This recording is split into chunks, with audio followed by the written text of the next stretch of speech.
Bom dia a todos. Então, daremos início agora à nossa sessão de exatas. Nós tivemos exatamente 100 alunos pré-selecionados para concorrer ao Prêmio PIBIC, o que corresponde a aproximadamente 10% dos inscritos que optaram por concorrer a esse prêmio. Na área de exatas, nós tivemos 19 trabalhos, alunos pré-selecionados, e nesta sala nós temos 7 alunos, e também temos outras 2 salas acontecendo ao mesmo tempo. Então, aqui nessa sala, nós contaremos com a colaboração da professora Coleto, que é da Federal do Rio Grande do Sul, e do professor Marcelo Guelle, que é da USP, e que eu agradeço a colaboração novamente, em nome da Pró-Reitoria de Pesquisa. Eu vou explicar brevemente como é que vai funcionar a sessão, e logo em seguida nós já daremos início à apresentação dos trabalhos. Então, cada aluno terá até 5 minutos para apresentar a sua pesquisa, conforme a ordem alfabética que a gente já enviou previamente. Aí, logo em seguida, abriremos para algum comentário ou pergunta dos nossos professores. Então, pedimos que respeitem o limite dos 5 minutos, eu vou estar aqui acompanhando e contabilizando. A gente pode combinar, quando atingir os 5 minutos, eu coloco aqui alguma mãozinha, coloco alguma ferramenta aqui do Meet para tentar avisá-los. Então, de antemão, já peço desculpas se eu precisar interromper alguém, mas só para a gente tentar seguir esse tempo. E o aluno, depois que apresentar, se preferir sair da sala, pode ficar à vontade. Tá? E a previsão de divulgação do resultado é o final desse mês de novembro. Então, para darmos início, eu gostaria de convidar a aluna Giovana Teixeira.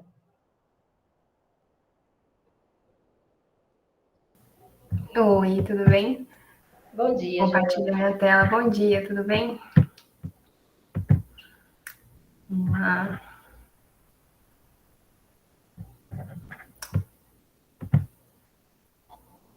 Vocês me escutam bem? Estão vendo tudo? Então tá bom. Bom dia, eu sou a Giovana Vitello. Eu vou apresentar um pouquinho sobre o meu trabalho de detecção de gases, que foi desenvolvido dentro do laboratório do professor Formiga, no Instituto de Química da Unicamp. O grupo do professor Formiga pesquisa sobre fotossíntese artificial, que é um tema muito importante hoje em dia, uma vez que a geração de energia atualmente é a atividade que mais contribui na produção de gases do efeito estufa, que aumentam a crise climática que a gente vive, né? E para a gente conseguir pesquisar sobre fotossíntese artificial, a gente precisa de catalisadores que mimetizem a atividade fotossintética das plantas, e a gente precisa de métodos para analisar a eficiência desses catalisadores, né? Então, nesse trabalho, a gente colocou em prática uma técnica nova para a detecção de gases, usando esses 3 complexos que foram sintetizados dentro do grupo. A primeira etapa do trabalho foi a calibração do sensor de oxigênio. Para fazer essa calibração, a gente usou esse dispositivo da imagem à esquerda, que foi desenvolvido e impresso em 3D dentro do grupo. Essas 3 entradinhas na parte mais esquerda, a gente usou para acoplar um sistema eletroquímico, que a gente usou para detectar a corrente da solução quando um determinado potencial era aplicado. Esse potencial foi pré-determinado já, né? E no outra entrada que tem na parte mais de trás ali do dispositivo, a gente acoplou um sensor de Clark, que determinava a concentração de oxigênio na solução. Para fazer as medidas, a gente começou com uma solução pobre em oxigênio, que é o Becker ali da segunda imagem, né? E foi adicionadas alíquotas de uma solução rica em oxigênio para aumentar gradativamente a concentração dentro do dispositivo. E assim a gente gerou uma curva, que essa imagem, o gráfico em cima é um exemplo do pH 7, né? Embaixo a gente tem os parâmetros para os outros pHs. E a gente percebe que a curva tem um caráter decrescente e mostra que quanto mais negativa é a corrente percebida, maior a concentração de oxigênio, que foi bem interessante também para as próximas etapas, né? A segunda etapa do trabalho foi a análise em si dos complexos. Para fazer a análise, a gente usou um outro dispositivo que também foi desenvolvido e impresso em 3D dentro do grupo. Nesse dispositivo, a gente acoplou um sistema eletroquímico que dessa vez usava 2 eletrodos de trabalho.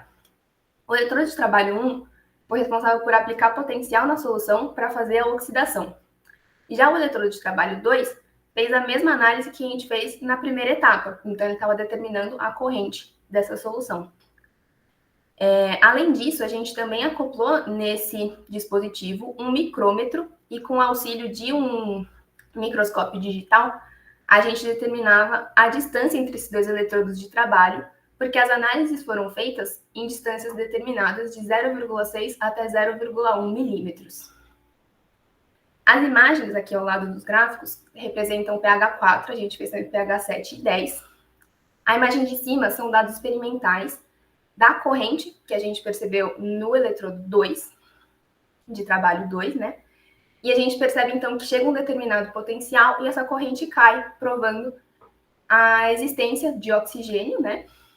E a gente percebe que conforme a gente muda a distância, esse perfil de queda também muda. E aí, usando esses dados experimentais, a gente produziu 3 gráficos, um para cada pH, para ver qual foi a variação da corrente em cada uma das distâncias para cada uma das espécies analisadas, né? Nesse caso, foi para o pH 4. E aí, usando a menor distância, então 0,1 milímetros, a gente juntou com os dados lá da primeira etapa para fazer esse histograma, que a gente conseguiu achar, então, qual foi a concentração de oxigênio em miligramas por litro produzida por cada espécie em cada pH, e conseguiu comparar tudo isso, né?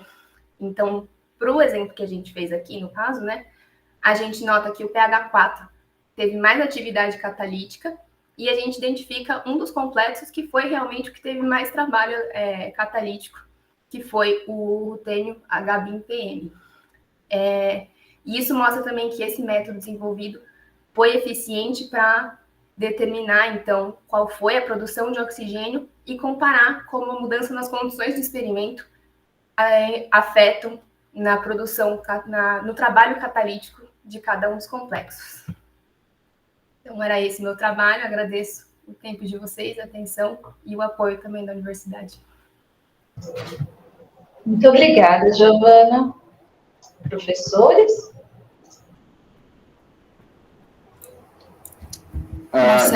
Se quiser começar.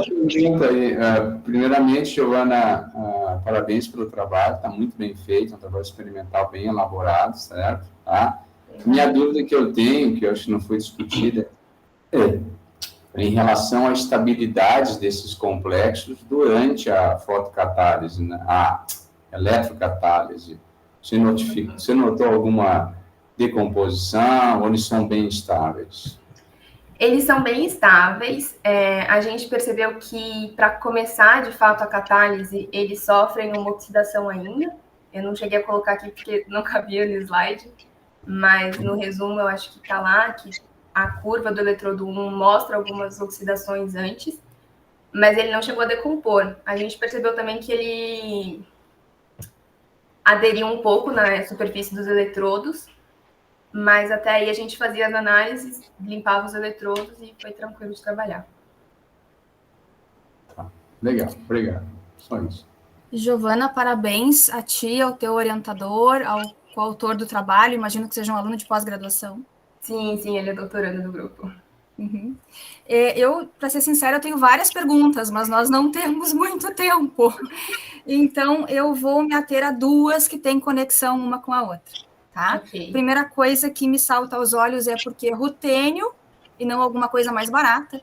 E, em segundo lugar, por que essas diferenças de atividade relacionadas a pH e entre os teus 3 compostos, porque, do ponto de vista estrutural, um foi mais ativo do que os outros? Tá. O uso do rutênio, na verdade, ele é explicado porque, na literatura em si, a gente vê bastante o uso do complexo de rutênio e ele já se destacou bastante como atividade catalítica de fotossíntese artificial, então o grupo acabou escolhendo continuar nessa linha porque já existem resultados que indicam que ele é bom para isso, né? E sobre a diferença da atividade em si, ainda está sendo pesquisado dentro do grupo, a gente não tem respostas. São próximos passos, inclusive, da pesquisa. E justamente a pesquisa que eu acabei fazendo foi mais para conseguir identificar, então, um método para achar essas diferenças e conseguir estudar mais profundamente o porquê disso acontecer, né? Tu não tens uma hipótese ainda? Ainda não, a gente está indo atrás disso. Por ser o pH ácido, eu imagino que tem algo a ver com protonação de alguma coisa, tanto que também a gente vê qual é a diferença de um lado para o outro, o anel de 6 membros, o ligante, mas ainda está sendo estudado isso tudo. Tá bom, muito obrigada. Que pena que não temos mais tempo. Parabéns de novo pelo teu trabalho. Obrigada. Obrigada, Giovana, parabéns. Convidamos agora outra Giovana Carril, por gentileza. Bom dia, gente. Estão me vendo? Estão me ouvindo? Tudo certo. Eu vou compartilhar a tela.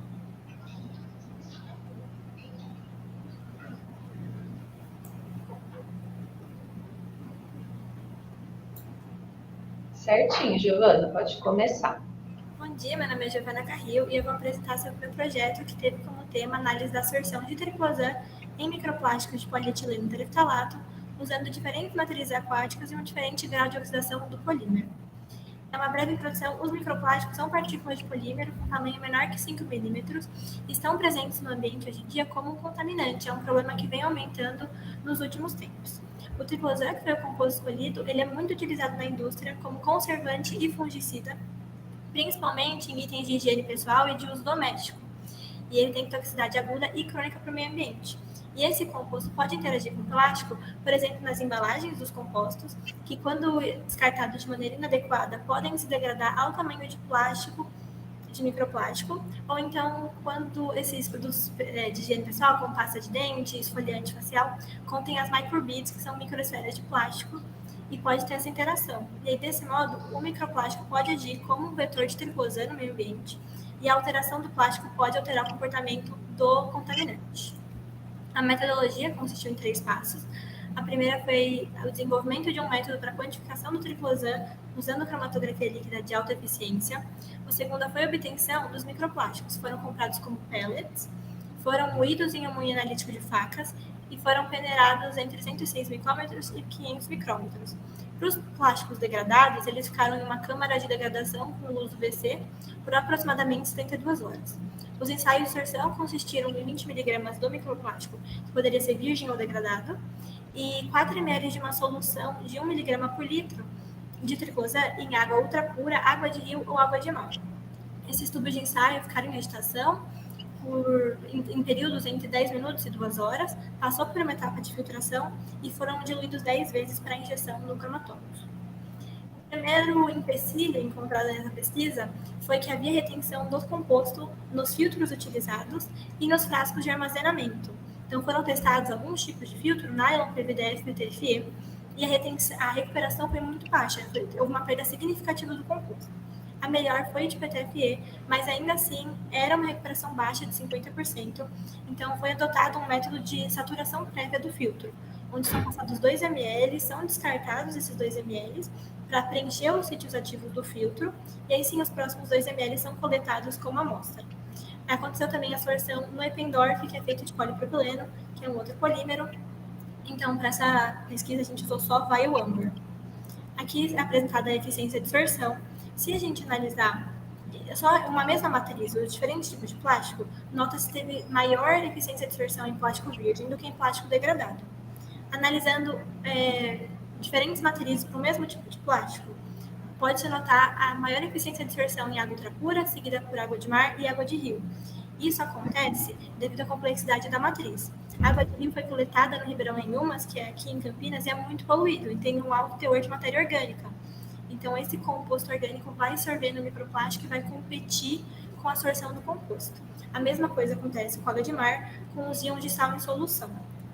Aqui tem o efeito da degradação do plástico. Foi realizado um espectro TRF-TIR com plástico virgem e degradado, mas não foram observadas alterações no gráfico que pudessem ser notadas, porque o PET já é um poliéster, já é muito polar. Então, não seria possível visualizar essa funcionalização de grupos polares, até porque tem uma absorção característica em 1714, que é relacionado ao estiramento C/O. O que se sabe, e pode-se observar nessas duas imagens com plástico virgem e degradado, é que houve uma degradação, houve uma mudança na coloração. Isso poderia indicar, então, uma alteração estrutural que afete tanto a hidrofobicidade quanto a capacidade de absorção de orgânicos. Concluindo, então, houve maior eficiência de absorção em plástico virgem do que degradado. A absorção foi mais eficaz em água ultrapura, seguida por água de mar e água de rio, devido aos íons de sal e a matéria orgânica em solução. E foi realizada também uma análise estatística pura nova, e todas as eficiências de absorção em todas as condições analisadas são estatisticamente diferentes. E essa foi uma primeira avaliação do estudo com esse composto e com esse tipo de plástico nessas condições. Então, podem ser realizados outros estudos para entender melhor como funciona essa interação entre esse composto e esse plástico.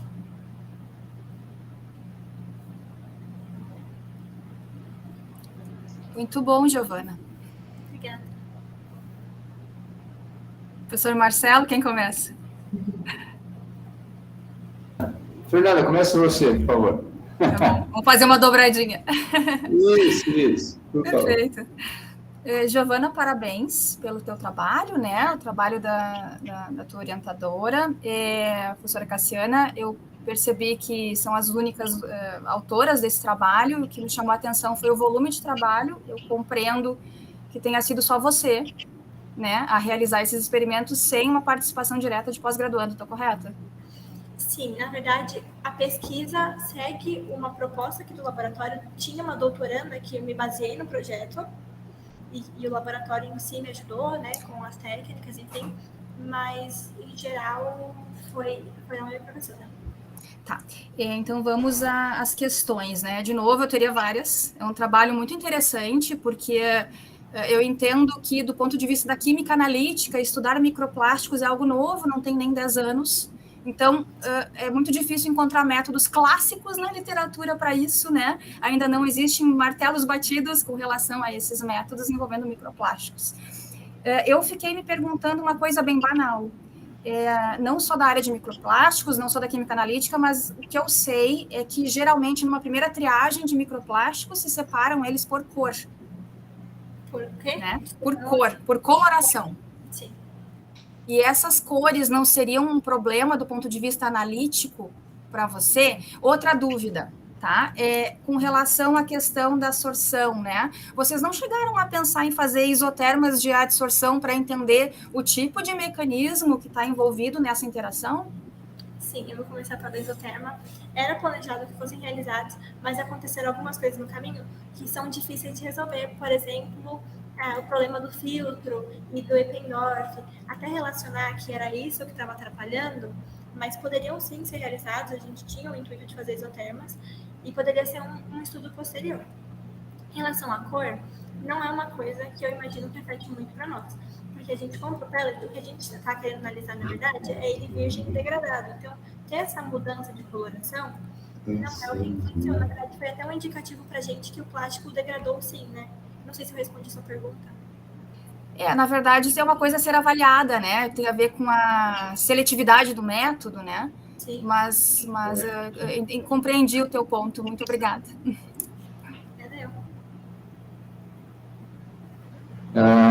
Posso fazer a pergunta agora? Tá bom.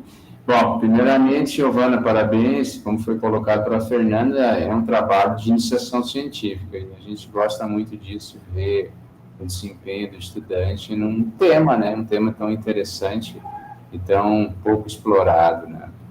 Então, só tenho a dizer que o teu trabalho está muito bem feito. E eu gostei muito da tua apresentação. Acho que ali tu esclareceu alguns pontos. Eu não conhecia a estrutura molecular, né, desse adsorbato, né, você mostrou lá, né, que era uma das minhas questões. Né. E com relação ao microplástico, certamente, todo o processo de adsorção depende da área superficial que tu tem. E eu vi que tu escolheu uma fração, a fração que para em 106 micrômetros, né, que a gente considera, né, eu trabalho com microscopia, um negócio gigantesco. Tu podia me explicar por que parou ali, tu não podia fracionar em, sei lá, bem menores, da ordem de 20 micros, não sei se são possíveis, né? Porque esses são os mais importantes, os pequenos. principalmente para sistemas biológicos, eles acabam penetrando em membranas, né, e trazendo, então, se eles absorvem alguma coisa, eles vão trazer o contaminante para dentro do corpo, né, e são os mais problemáticos, quanto menor é mais problemático. Você podia só comentar isso para nós aí? Claro. Então, na verdade, a medida de microplástico, né, microplásticos pequenos são considerados entre 1 micrômetro, que é uma coisa muito difícil, e 1000 micrômetros. Então, essa faixa ainda está contida nos microplásticos pequenos, que é os que estão em maior quantidade no meio ambiente. Uhum. E, inclusive, é uma dúvida que a gente realmente, eu acho que é um potencial, um estudo, né, que poderia ser desenvolvido para ver se haveria uma diferença na absorção utilizando um microplástico desse tamanho, um microplástico menor ou maior, mas foi utilizado por isso e pela obtenção também, né, no moinho analítico de facas, por essa técnica utilizada aqui. Tá certo, tá legal. A sugestão que eu faço é, como são partículas bastante microscópicas, né, fazer um imageamento, né, por microscopia para ver a forma, né. A forma, às vezes, é muito importante para o tipo de processo que você está levando. Às vezes, tu vê uma coisa diferente entre um e outro, e aí tem a ver com a área e, às vezes, com a forma, né, as arestas, aquelas coisas assim, né. Se a gente pensar para a molécula, né, aquela partícula é basicamente, é como que para nós a Terra inteira, né? Ela é muito grande, né? Tá. Mas tá bom, eu gostei do teu trabalho, parabéns. E a sua explicação também. Passo a palavra para a Miriam, né? Obrigada, Giovana, parabéns. Convido agora o aluno José Nunes Júnior, por gentileza. Oi, gente, tá tudo certo com meu áudio? Vocês estão vendo minha câmera? Câmera ainda, agora sim. Tudo Beleza. certinho. Vou apresentar aqui, então.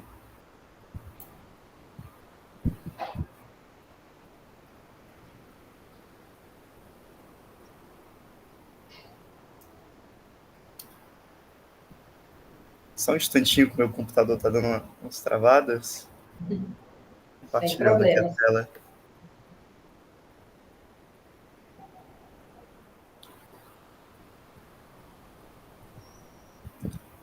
Vocês estão conseguindo ver a apresentação? Sim, agora sim. Só colocar no modo apresentar. Perfeito. Beleza, gente. Bom, sou José Nunes. Meu trabalho é a obtenção de acetato de celulose a partir de substratos parcialmente designificados para a produção de hidrogel. Eu sei que é um título bem longo. Né? Eu fui orientado pela professora Camila Rezende e co-orientado pela aluno de pós-doutorado dela, o Pide Scopio. Então, vamos à introdução, né, que é a motivação do meu trabalho. O substrato utilizado ele foi o bagaço de cana-de-açúcar, né? Então, ele é um subproduto aí da indústria alcooleira, da indústria de açúcar, né? Então, a gente tem um contingente muito grande de cana-de-açúcar sendo utilizado e o bagaço de cana é subproduto dessa produção, só que tem um subproduto de baixo valor agregado. Então, a primeira proposta desse trabalho é conseguir agregar mais valor a esse bagaço de cana. E aí a gente utiliza, a partir do bagaço in natura, a gente consegue purificar a celulose desse bagaço de cana e, por fim, chegar no acetato de celulose, né, que é no caso, a gente utiliza o diacetato. São 3 tipos de acetato, como a gente sabe, a celulose ela é um polímero beta 1,4 de glicose, né, e cada anel de 6 membros, ele pode ser acetilado até 3 vezes, né? Ele tem 3 hidroxilas livres. Então, a gente tem o monoacetato, o diacetato e o triacetato. A gente está focando aqui no diacetato. Bom, a biomassa da cana-de-açúcar, do bagaço de cana, ela é formada por celulose, lignina e hemicelulose. A gente observou na literatura e também no grupo de pesquisa que a lignina e a hemicelulose, elas atrapalham bastante aí na síntese do diacetato e, portanto, na síntese também do hidrogel. Tá? Então, a gente utiliza métodos aí para aumentar a pureza da celulose. Vamos passar para esses métodos, então. Né? A primeira parte é o pré-tratamento, né? Que eu falei justamente. remove a hemicelulose e lignina e concentra mais a celulose, né? A diferença do meu trabalho para o processo industrial é que industrialmente se utiliza o processo Craft, né? Que gera vários subprodutos, inclusive bastante subprodutos de enxofre. E a diferença desse meu trabalho é que os únicos resíduos gerados nessa etapa são basicamente ácido base. Então, são resíduos muito fáceis de serem tratados e depois de serem adequadamente descartados, né? Então, a gente tem a primeira etapa, é um pré-tratamento ácido-base sequencial. A etapa ácida, ela consegue remover a maior parte da hemicelulose, enquanto a etapa básica, ela remove a maior parte da lignina, né, que a lignina, ela precipita como licor negro em meio básico. E depois disso, a gente tem um branqueamento, né, que ele utiliza processos oxidativos brandos, né, é mais ou menos a mesma ideia ali do alvejante de roupa, né, ele utiliza a geração de oxigênio in situ, e com isso ele consegue destruir grupos cromóforos e destruir também o restante da lignina. E depois disso, a gente tem a celulose com mal pureza, então a gente vai fazer o diacetato de celulose. Ele consiste basicamente em esterificação de ficha e depois de uma desesterificação parcial, né? Quando a gente faz essa síntese, o primeiro gerado é o triacetato de celulose, que a gente não tem como controlar, né? E depois a gente faz uma reação de hidrólise branda para a gente obter o diacetato de celulose. Inclusive é uma esterificação de ficha em meio homogêneo, tá? Com refluxo.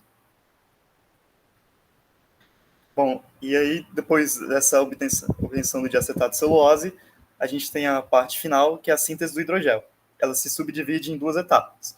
Primeiro, a reticulação química do diacetato de celulose, né, que ele utiliza de um ácido de Lewis bidentado, então pode ser uma diamina, pode ser um diácido carboxílico, pode ser um diéster. No caso, a gente utilizou o dianidrido piromelítico, né? Esse ácido carboxílico bidentado, ele se liga naquela hidroxila do diacetato de celulose que não foi acetilada, então por isso que a gente utiliza o diacetato, e com isso ele consegue entrelaçar as cadeias. Como ele tem dois sítios, ele se liga em uma molécula, em uma parte do polímero, e depois ele consegue se ligar a outra, né? Isso que forma esse entrelaçamento que dá esse aspecto de gel.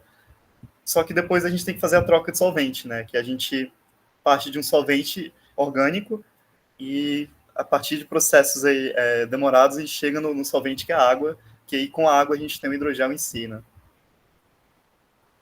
Bom, e aí a gente vai ver agora um pouco dos resultados, né? Bom, esse foi o resultado do pré-tratamento, que se mostrou bastante eficaz. O pré-tratamento já é um processo bem difundido no nosso grupo de pesquisa. Então, esse é o bagaço de cana-de-açúcar, e depois ele vai para o sólido ABBR, né, o sólido ácido-base branqueado. É importante notar mesmo a cor branca, né, que é por conta da remoção dos grupos cromóforos aí na última etapa do branqueamento. Depois a gente vai para a parte mais importante aqui dos resultados, que é a síntese do DAC. Então, a gente fez esse espectro FTIR comparando o diacetato de celulose comercial com o diacetato de celulose obtido só com processo ácido-base e depois com processo ácido-base e branqueamento. A gente pode notar aí nessa regiões interessantes, né? Essa região entre 1500 e 2000, né? Ali por volta de 1800, é uma região característica de carboxilas, então isso mostra de fato que a acetilação ocorreu. E na região ali em volta de 3.500 é uma região característica de álcool. É interessante notar que nos diacetatos de celulose que foram sintetizados por mim, eles possuem essa região mais pronunciada por causa da presença de lignina, né? Um pouco de lignina residual, como a gente vê aí de 5% a 11%. Como a lignina é uma molécula muito rica em grupos hidroxilas, ele torna essa região mais pronunciada. E é o grau de substituição, né, que vai de 1 a 3, sendo apenas uma das hidroxilas de cada anel de 6 membros foi acetilada, e 3 sendo as 3 hidroxilas. Então, a gente vê que esse espectro de FTIR, juntamente com os graus de substituição, mostram que, de fato, o produto sintetizado, o diacetato de celulose, a síntese conseguiu ocorrer de forma correta.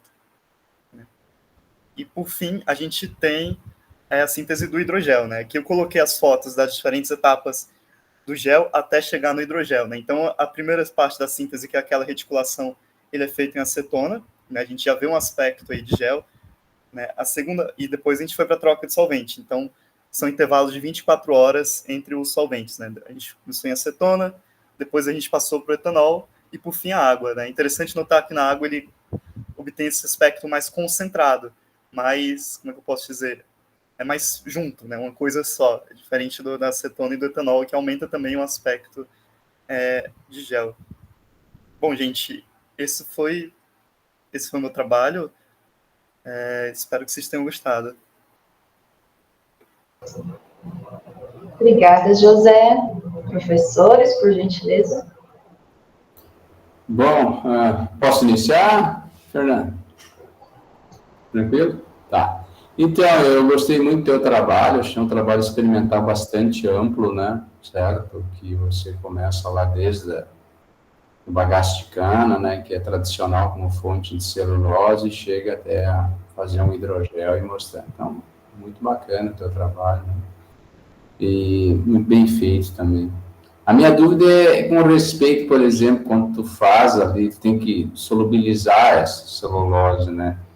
E tu sabe qual é o percentual de celulose cristalina e amorfa que tu tem no caso, no bagaço de cana, depois que tu retira a lignina?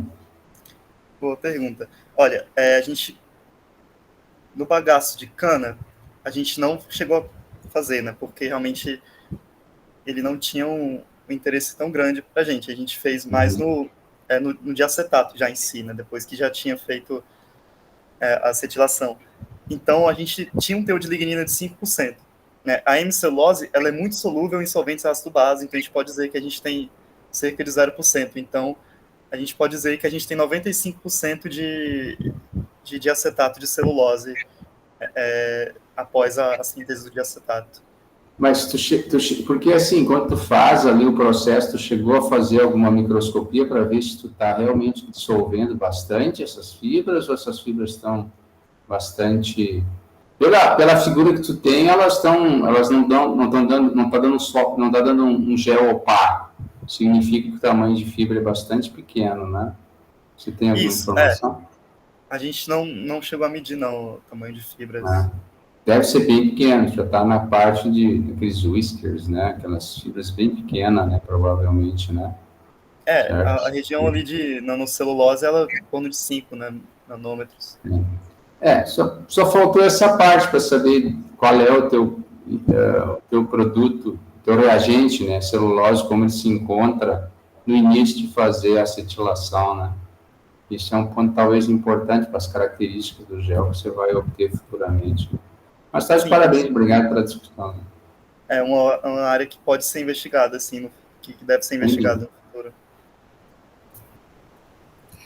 José, parabéns a ti, né, aos coautores, inclui a tua orientadora, a professora Camila, que sempre tem trabalhos super interessantes, são trabalhos que eu conheço, que eu eventualmente acompanho. Então, parabenizo vocês pelo tema. Uma alternativa ao processo craft é sempre fantástico, né, do ponto de vista ambiental. Então, acho que é um assunto bem, bem relevante. Eu teria várias perguntas com relação a questões de patente, né, mas eu sinto que eu preciso te puxar um pouquinho para um outro lado.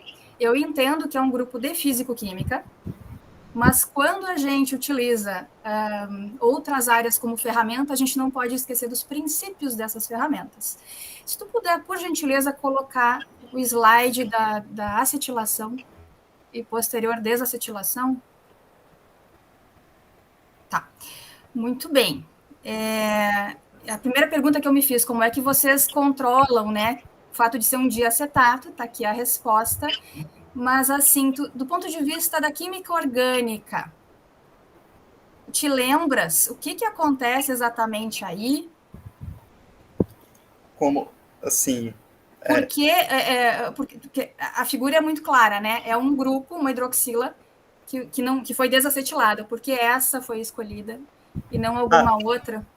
Sim, é uma boa pergunta. Inclusive, já me foi feita.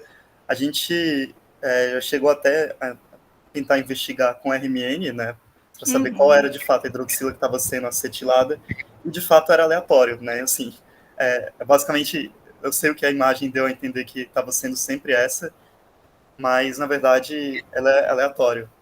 A gente só tem o diacetato ali sendo formada, mas a hidroxila que é desacetilada, a gente não tem um controle muito grande. Uhum. E não teria alguma que é preferencialmente desacetilada, só para pensar? Faz sentido ser essa aqui, né, que é um carbono mais, a gente pode dizer, um carbono mais eletronegativo ali na hidroxila, né, faz mais sentido, mais suscetível ao ataque do ácido. Né, mas assim, o que a gente observou mesmo é que não tinha uma preferência na prática. E tu pode, só para encerrar, me definir o que é um ácido de Lewis? Beleza. O ácido de Lewis, ele é uma molécula que é suscetível a receber pares de elétrons, né? Então, no mecanismo de acetilação, ele recebe esses pares de elétrons da hidroxila por meio no orbital vazio que ele tem, né? Então, ali no caso a gente utilizou o anidrido, essa hidroxila vai atacar o carbono do anidrido, que é o carbono da hidroxila, desculpa, da hidroxila não, o carbono da carboxila do anidrido, né, que é um carbono suscetível a esse ataque, porque ele é muito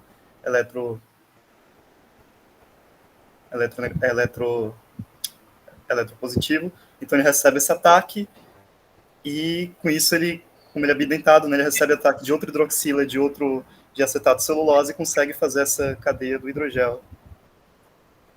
Ok, perfeito. Muito bem. Passo a palavra para a Miriam. Obrigada, José, parabéns pelo teu trabalho, parabéns à orientadora, aos orientadores, né? Obrigado. Obrigada, José. A próxima aluna seria a Larissa, mas eu estou vendo que ela está entrando e saindo da sala. Ela mandou aqui para a gente que está com problema de conexão. Então, eu vou deixar ela por último para ver se ela consegue retornar. Então, agora, o próximo seria o Lucas Verona de Araújo. Lucas, está nos ouvindo?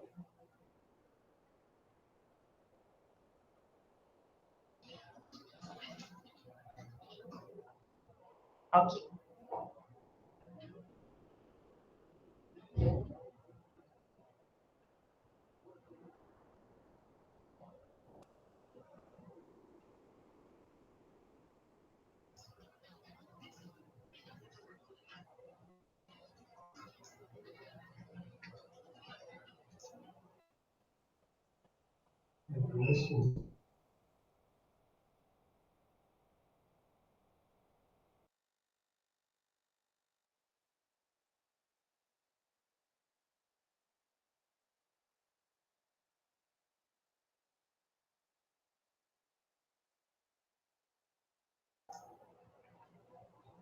Lucas, eu vou fazer o seguinte, então. Eu vou passar para a Maíra, pode ser? Enquanto você tenta... Tá, pode ser, Maíra? Pode sim, sem problemas. Então, pode iniciar, por favor.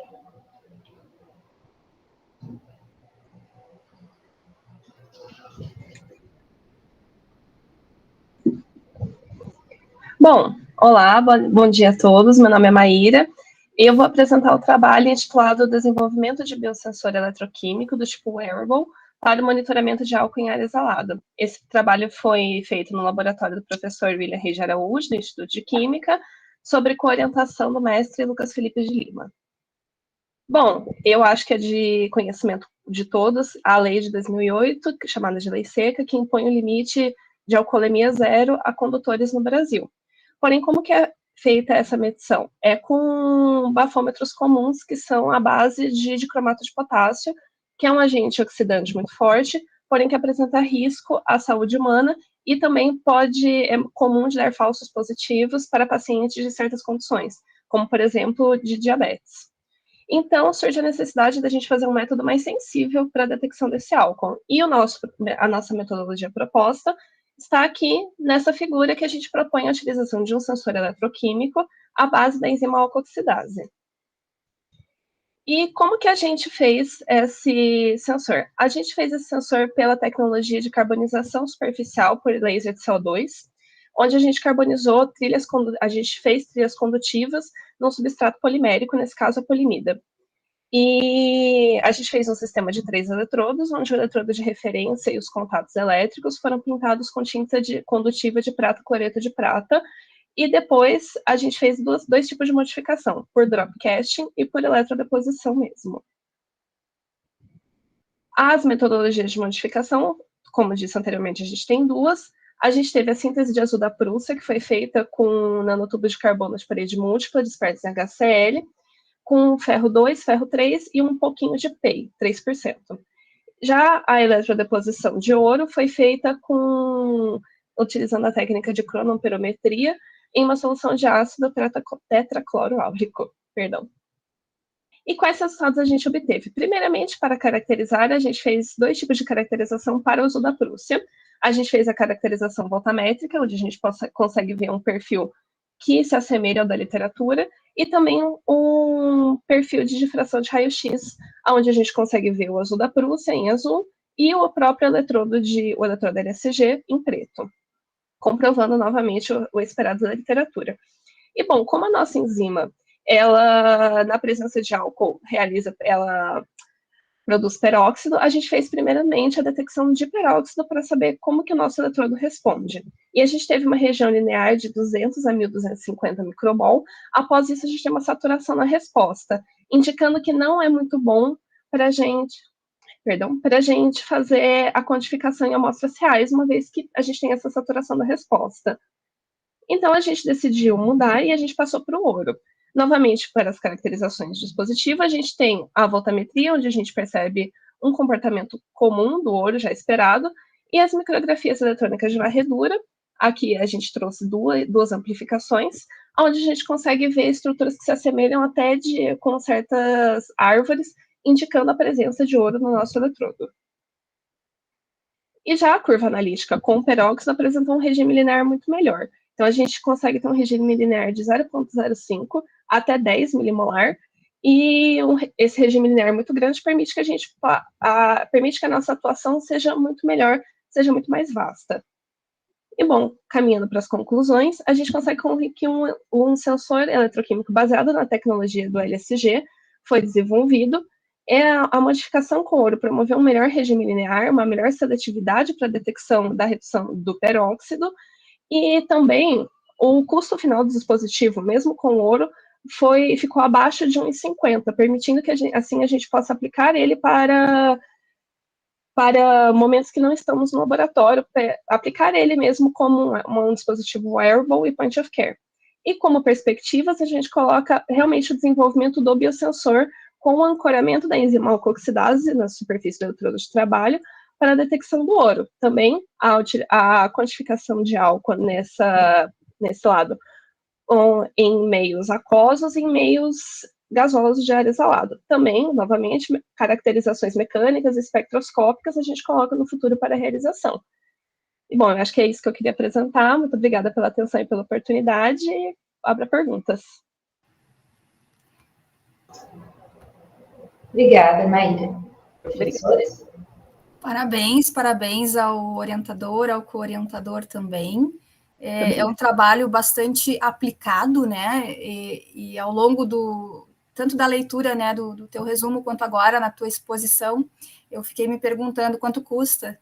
E no final essa resposta veio, então parabenizo vocês por essa preocupação, porque às vezes nós temos soluções fantásticas do ponto de vista técnico, mas que não têm aplicação industrial, por uma questão de custo.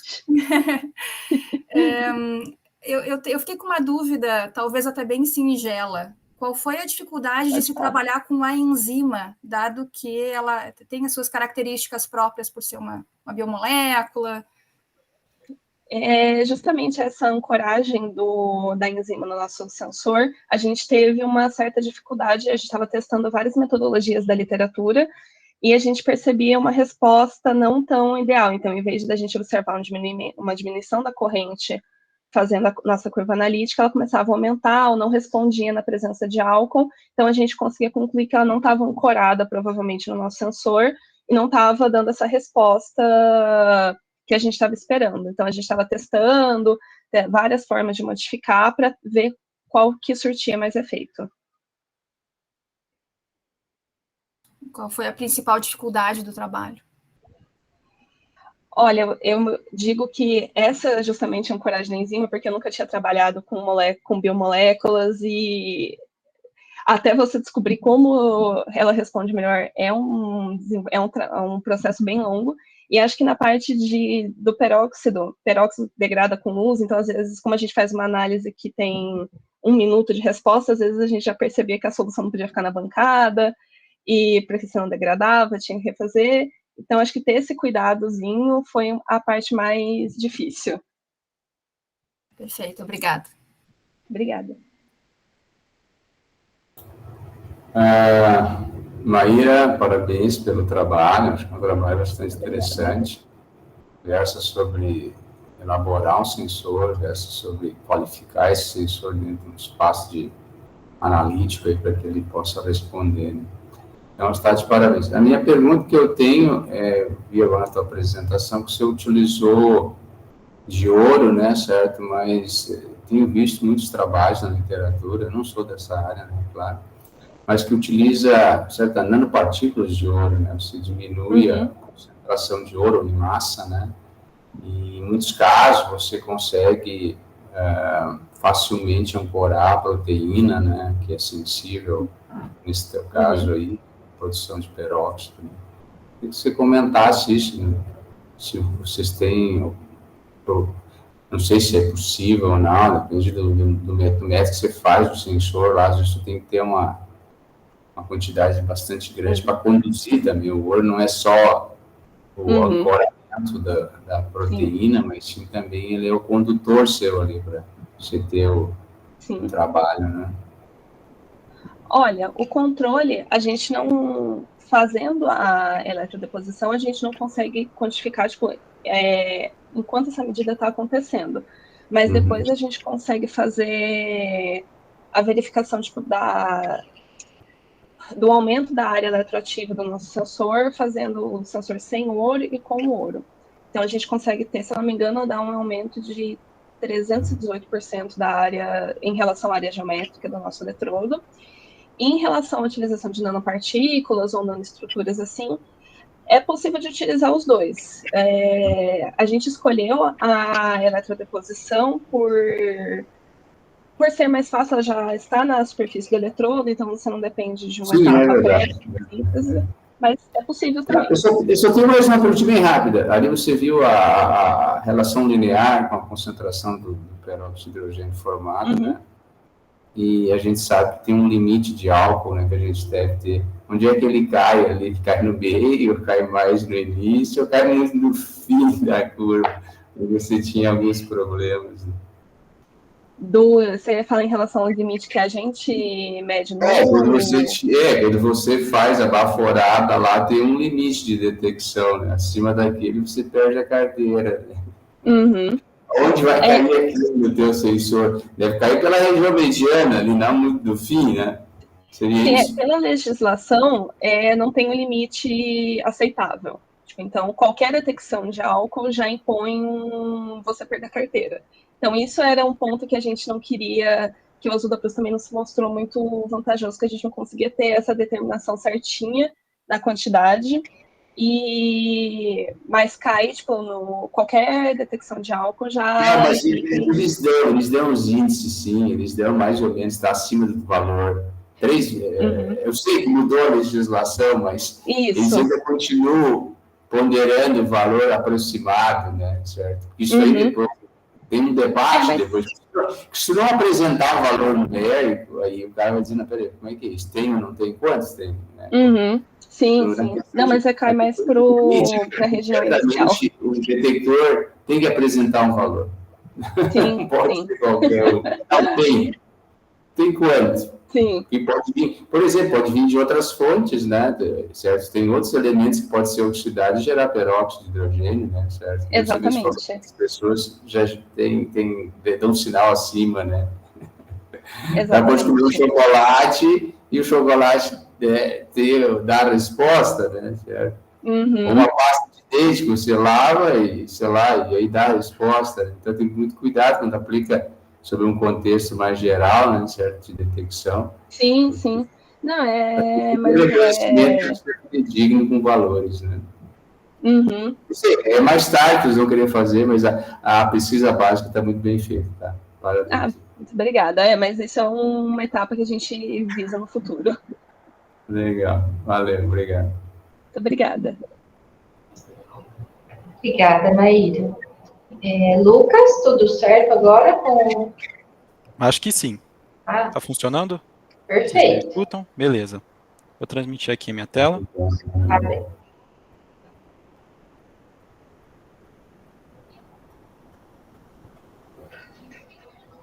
Então, vocês veem minha apresentação? Tá carregando, só um minutinho.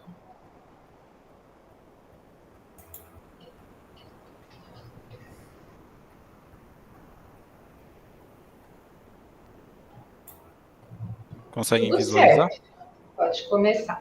Ok. Bom, bom dia a todos. Meu nome é Lucas Verona. Eu vou falar um pouco sobre o meu projeto de C, que envolve estudo computacional da estabilidade da estrutura secundária de peptídeos em misturas de solventes, com orientação do professor Leandro.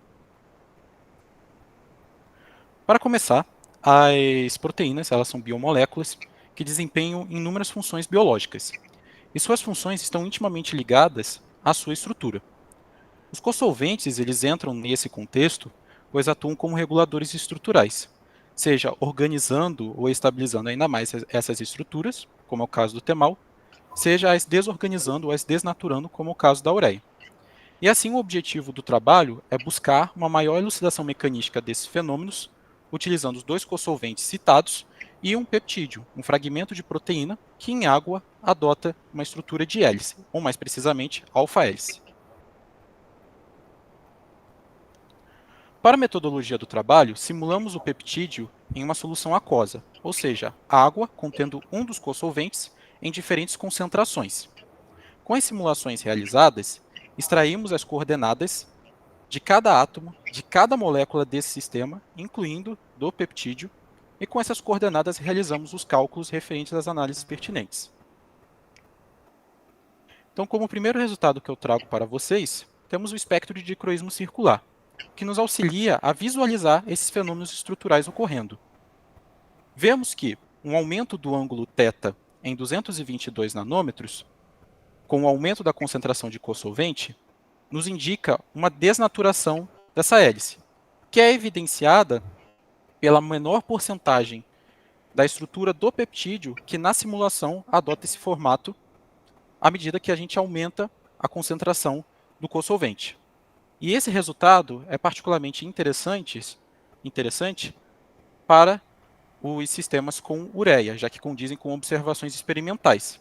Porém, as simulações não foram capazes de amostrar a estabilização provida pela presença de temal nesses sistemas. O segundo resultado que eu trago aqui são as funções de distribuição de distâncias mínimas, que nós usamos para estudar como o cosolvente se organiza em torno dessa pequena proteína. Ao se organizar, ele forma as chamadas camadas de solvatação, que são esses picos que observamos nos gráficos. E nessas regiões ocorrem interações entre as moléculas do cosolvente e a superfície proteica. Algumas dessas interações nós podemos isolar e usar como objeto de estudo nessa elucidação mecanística. Em uma delas, apresentadas por esse pico em 2 angstroms na curva em vermelho, corresponde ao que chamamos de ligação de hidrogênio, que está ocorrendo entre o átomo de oxigênio, essa região em vermelho, das moléculas do cosolvente, com a superfície proteica, como mostra a figura abaixo. Outros dois resultados que eu trouxe aqui que são interessantes são as integrais de Kirkwood-Buff e parâmetros de solvatação preferencial. Com eles, conseguimos definir com qual das moléculas do sistema a pequena proteína ou peptídeo prefere interagir, seja com as moléculas de água ou com as moléculas de cosolvente. Para isso, representamos os valores das integrais para a água nesses sistemas com as linhas tracejadas e, por cosolvente, com as linhas cheias. E a partir da diferença desses valores até uma distância onde consideramos que haja interações entre o peptídeo e tudo que há ao redor dele, calculamos os valores dos parâmetros. Valores negativos indicam que a proteína prefere ser hidratada, ou seja, interagir com a água a interagir com o solvente nessas regiões. Já quando o valor é positivo, a proteína prefere ser desidratada, ou seja, interagir com o cosolvente a interagir com a água, como é mostrado nas simulações com ureia e, no caso do temal, como é mostrado a preferência pela hidratação. Diante disso, as perspectivas do projeto seriam de tentar reproduzir o fenômeno de estabilização pela presença de temal nos respectivos sistemas e conservar os demais resultados já obtidos. Estudar também os efeitos estruturais advindos das interações observadas nas MDDFs, como por exemplo a ligação de hidrogênio que eu apresentei, e executar novas simulações e as mesmas análises com outro pedaço estrutural proteico característico, chamado de grampo beta, que é apresentado na figura à esquerda, que contém as estruturas chamadas de folhas beta. Como agradecimento, então, agradeço à Pró-Reitoria de Pesquisa pela oportunidade de apresentar o meu projeto, ao CCS e Senapad pela infraestrutura para executarmos as simulações e à FAPESP pelo financiamento. Obrigada, Lucas, e parabéns. Muito obrigado. Professores. Parabéns, Lucas, a ti, ao professor Leandro, né? São sempre assuntos muito interessantes que eu particularmente gosto, enfim, por uma questão de gosto mesmo pessoal, entender a interação entre solventes e macromoléculas. Eu entendo que, embora não tenha sido mencionado esses termos, né, esse tipo de estudo cai muito nas interações dos solventes como calotrópicos, como cosmotrópicos. Lembrei da série de Hofmeister, fiquei me perguntando sobre como ampliar o escopo desse estudo, se vocês cogitam fazer isso.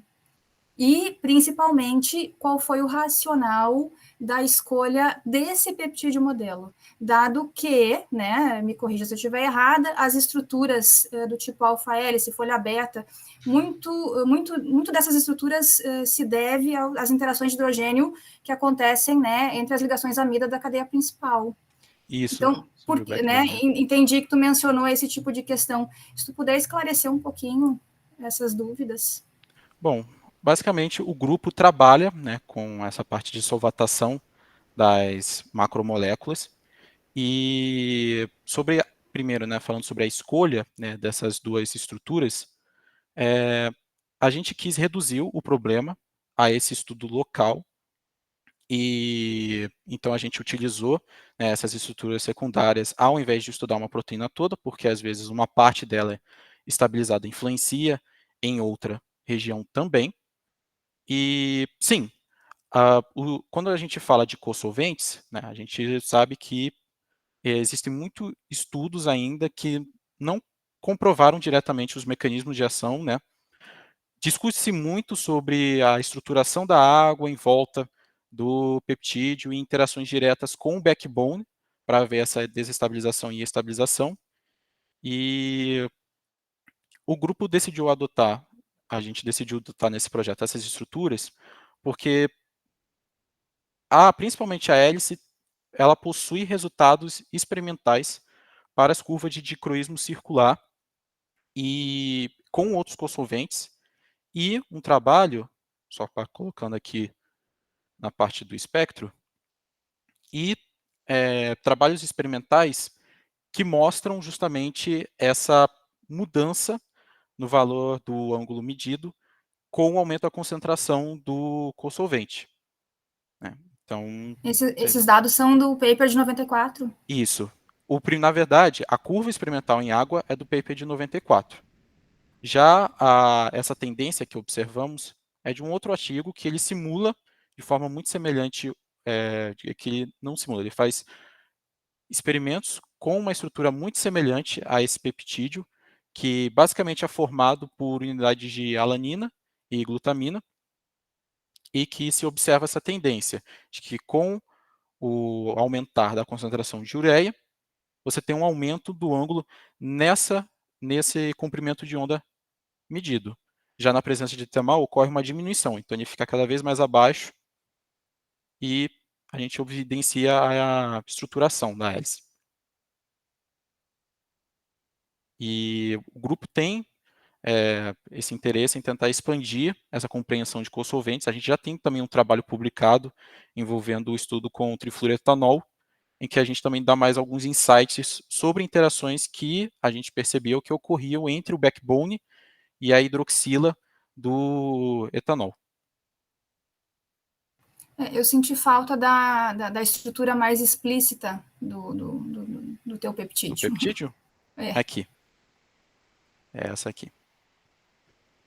Apresentada porque ela está disposta de 3 formas diferentes. A gente pegou o fragmento da estrutura cristalográfica, certo? Uhum. Que é esse à direita, que corresponde ao peptídeo completamente estabilizado, ali no formato de hélice perfeitamente criado. Sim. Minto. Na verdade, esse peptídeo ele foi criado no VMD, que é esse programa que a gente utiliza para visualizar, para visualizar a dinâmica molecular ocorrendo. A gente tem uma extensão nele chamada Multifactor, que a gente utilizou para construir esse peptídeo. A gente, então, disse qual que era a conformação que ele ia adotar, que seria de alfa-hélice, e colocamos os resíduos um por um até formar toda a estrutura. Ele no meio... Pode falar. A minha dúvida era sobre a identidade dos resíduos. Eu não sei se eu me perdi no resumo, se isso está indicado em algum lugar. Tá indicado, né, não está explicitamente colocado aqui, né, mas está indicado nessa estrutura que, se eu pausar aqui, a gente pode ver resíduos de alanina e glutamina, como essa cadeia aqui amídica. Não, eu só fiquei me questionando por que esses resíduos, mais nesse sentido, mas entendi, vocês já tinham um resultado experimental. Isso. E foi a partir daí. E o motivo da escolha, só para terminar, né, desses resíduos é por causa que a alanina, né, tem essa tendência intrínseca de resíduos com alanina tem essa tendência intrínseca de formar alfa-hélices, né? Sem uma estabilização por conta dos grupos laterais. Tá, perfeito, obrigada. Bom, chegou a minha vez aí de fazer uma pergunta para o Lucas. Primeiramente, Lucas, parabéns, o trabalho é muito bem feito, um trabalho árduo aí de simulação computacional de estruturas macromoleculares, como essa fragmentos de proteína que está usando. Eu só fiquei com uma dúvida, tu mostrou, né, também na apresentação, embora na discussão, aquele espectro de CD lá, né? Você podia voltar a ele? Claro. Rapidamente. Tá, ok. Você tem ali em azul água pura experimental, tá até com asterisco, né? E os outros, seu água pura, 5.21 simulados. A gente nota uma diferença marcante entre os dois. O que está acontecendo? Você não está simulando bem a estrutura ou você não consegue, da estrutura, ter uma boa simulação do espectro CD? Então, quem é o cara que está dando errado aí? Não está dando tão certo, porque a diferença é marcante. Então, quando a gente vai criar esse espectro, a gente utiliza um software chamado SESCA, desenvolvido lá no Instituto Max Planck. E ele utiliza diferentes bases de cálculo para determinar os valores em cada comprimento de onda desses aqui, que vai num range de 180 até 260 nanômetros. E aí, com base no artigo, nesse artigo em asterisco, a gente extraiu essa curva que eles fizeram um recorte de 200 a 245. E aí essa diferença se dá, primeiro, devido à base de cálculo usada, porque a gente testou várias bases de cálculo e a que mais se aproximou desse resultado experimental foi essa, mas também por causa de uma parte da simulação que se chama o campo de força. O campo de força é importante nessas simulações para poder reproduzir as interações que ocorrem entre a macromolécula... Deixa eu tentar te perguntar. A propriedade de croísmo circular não é fácil de simular espectroscopicamente. Então, se tu erra na estrutura e erra um pouco na simulação da propriedade, tu dá um erro grande em relação à parte dela. Então, assim, aonde pode dar mais o erro? Se você não, está mais na simulação da propriedade. Isso. Certo? Na verdade, assim, a gente... Na minha estrutura, ela tem certamente um bom respaldo. Não é só isso que eu te perguntar. Quem está diferindo mais? Eu acho que é a simulação da propriedade, mas tudo bem. Isso. Tá? A gente pegou esse artigo justamente porque ele já era muito usado, então a gente acredita que seja a simulação mesmo. Porque, como eu ia falando, né, os campos de força servem para fazer essa interação.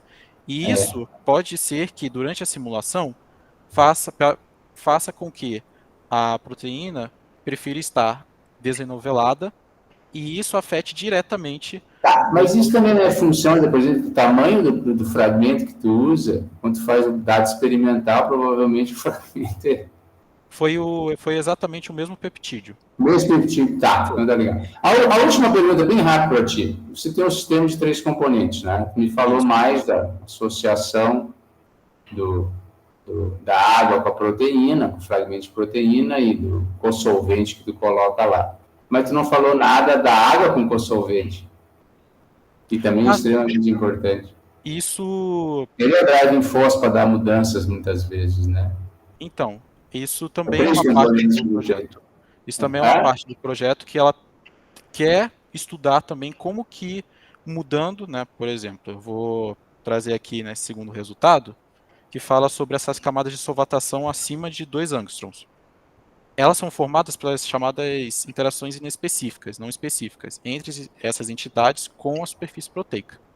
Em uma outra parte do projeto, quando a gente fala sobre os efeitos advindos dessas interações sobre a estrutura, a ideia do projeto também é tentar perturbar essas interações que acontecem, por exemplo, entre a água e o cosolvente, entre a proteína e a água, entre a proteína e o cosolvente também, para tentar ver como que isso afeta a população, né, as configurações que essa proteína assume, e ver se a gente enfraquecendo, né, as interações entre o temal, por exemplo, e a água, como que ocorre a distribuição agora dessas estruturas da proteína? Será que prefere estados mais enovelados? Será que prefere por mais estados mais desenovelados? Nesse sentido também. Tá bom. Perfeito. Estou satisfeito. Obrigado pela atenção. Obrigado, professor. Muito obrigada, Lucas, e parabéns. Muito obrigado. Larissa, está online. Oi. Estou conseguindo me escutar? Sim, estamos ouvindo. Eu vi que você está com problema na internet, né? Sim, estou com problema na internet e na câmera, não estou conseguindo ligar. Tá. Você está com um slide para... Sim, vou compartilhar. Pode tentar compartilhar, por favor.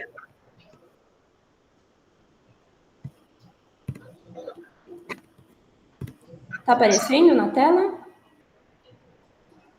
Carregando, sim. Só falta colocar no modo apresentação. Certo.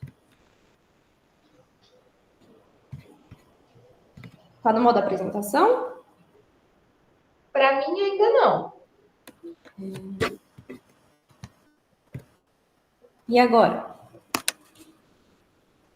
Ainda não. Calma aí, um minutinho.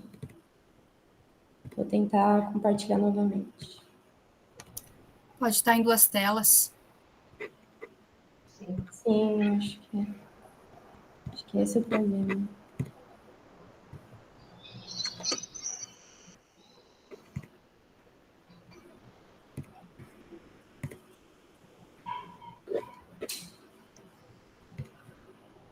Agora foi? Ainda não está na apresentação para mim. Tenta apertar lá embaixo, ó, aquele iconezinho.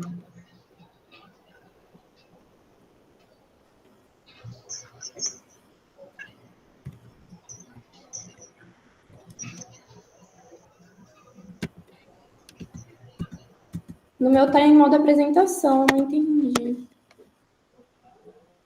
Eu acho que você está talvez compartilhando essa tela e não a da apresentação, pode ser isso. Quando você foi compartilhar, você selecionou a tela? Sim, selecionei. Então, pode ser que seja isso. Ai, calma.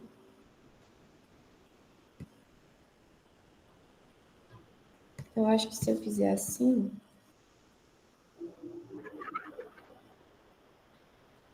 Acho que vai ser melhor, acho que vai dar certo assim. Agora foi? Agora sim, perfeito. Acho que Então, começou.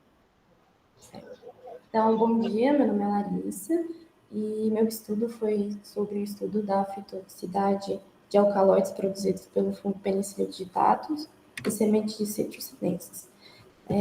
Uma apresentação breve que a gente pode dar é sobre o destaque do Brasil como principal produtor e exportador mundial de frutas cítricas. Essa citricultura ela é muito importante porque ela é fundamental para a economia do país. No entanto, devido ao alto teor de água e à complexa composição dos nutrientes dos citros, eles são suscetíveis a várias doenças que causam sérios prejuízos, principalmente após a colheita e durante o armazenamento dos frutos. A doença pós-colheita, que é notadamente causada pelo fungo Penicillium digitatus, que é o estudo de interesse do grupo, representa um desafio significativo, né? Em uma safra típica, a porcentagem de frutos afetados pelas podridões, né, varia de 3% a 6%. No entanto, quando sob as condições dessa ação desse fitopatógeno, as perdas da pós-colheita podem ser mais substanciais ainda, chegando a atingir aproximadamente 50% durante o período de comercialização. Estudos revelaram que esse fungo, Penicillium digitatum, ele pode induzir o acúmulo de alcaloides, especificamente da triptoquilanina A e a triptoquilanina B, que tem as estruturas dele nos slides, na superfície desses frutos, que causa justamente esse esverdeado, essa podridão que se encontra na imagem. No entanto, não se existe estudos relacionados de fato à investigação das alterações no metabolismo da planta desse gênero, resultante com o tratamento desses alcaloides. Dessa forma, o que a gente procurou foi obter uma melhor compreensão dos mecanismos de patogenicidade do fungo em relação ao seu hospedeiro e que poderia contribuir para o desenvolvimento de estratégias de controle e prevenção de doenças que afetam a agricultura, que é tão importante, né, para o Brasil, e também a segurança alimentar.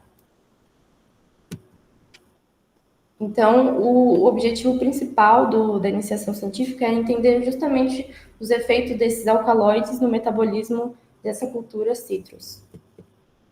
Em relação à metodologia, o fungo Penicillium digitatus ele foi cultivado e os seus extratos foram obtidos. A gente cultivou ele em larga escala por aproximadamente 7 dias e a gente fez toda uma extração utilizando acetato.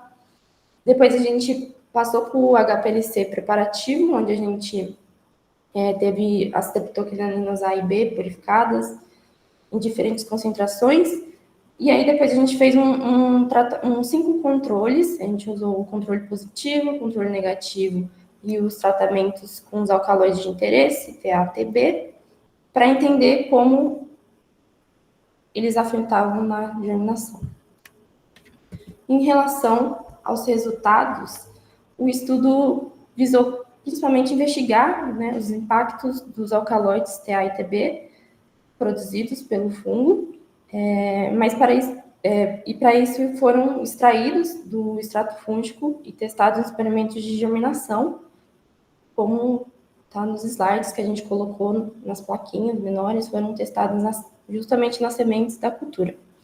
Os resultados iniciais não mostraram diferenças significativas na germinação entre os grupos, incluindo o grupo de controle negativo, que basicamente tinha só o DMSO e a água, que deveria ter uma germinação mais significativa, né? E uma otimização do ensaio, então, foi realizada com as variações nas condições experimentais, e os resultados mostraram que um determinado ensaio apresentou as condições favoráveis de comprimento médio de radícula e massa de radícula mais elevados. Então, a gente prosseguiu com esse experimento. E, além disso, a gente observou que o uso do DMSO, que é o solvente que dissolve bem esses alcaloides, né, ele teve um impacto na germinação das sementes. Então, foram realizados 9 ensaios de germinação com base nas condições desse ensaio otimizado, onde as sementes foram tratadas com uma certa distinção.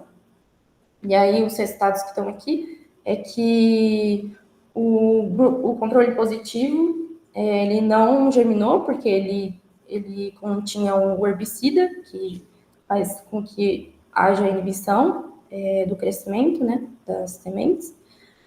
O grupo TA e TB apresentou alguma germinação, embora não foi tão significativa em comparação com esse grupo, um grupo negativo. E os resultados sugerem que o tratamento com esses alcaloides afetaram o processo mesmo que pouco, afetou o processo de germinação. Mas não foi possível determinar se esse efeito foi causado pelo DMSO, de fato, ou pelos alcaloides. Portanto, análises adicionais, como uma metabolômica, poderia ser necessário para identificar esses compostos responsáveis pela inibição da germinação e entender melhor esses mecanismos subjacentes a esse efeito. Concluindo, então, esse estudo... Então, na verdade, aqui os resultados que eu coloquei das estatísticas univariadas, que é para justamente mostrar que não teve uma diferença tão significativa de um grupo para o outro, como eu havia citado. Concluindo, então, esse estudo ele visou investigar os efeitos dos alcaloides triptoquina A e triptoquina B, produzido pelo fungo Penicillium digitato, nas sementes de citros, para compreender melhor o mecanismo de patogenicidade do fungo. Os alcaloides foram extraídos e as sementes foram expostas a eles, né? Mas os resultados eles não mostraram diferenças significativas na germinação entre os grupos de tratamento. E ainda houve uma certa contaminação das placas, por isso que a gente teve que otimizar os ensaios. E nessa otimização, a gente viu que o DMSO ele afetava, de certa forma, na germinação dessas sementes, mas que nenhuma alternativa adequada ou um outro substituto para solubilizar os alcaloides foram encontrados. Então, experimentos adicionais sugeriam que os alcaloides TA e TB inibiram, de fato, a germinação, mas a influência do DMSO nos resultados ainda requer uma investigação mais pronunciada. É isso, gente. Obrigada, Larissa. Parabéns, professores.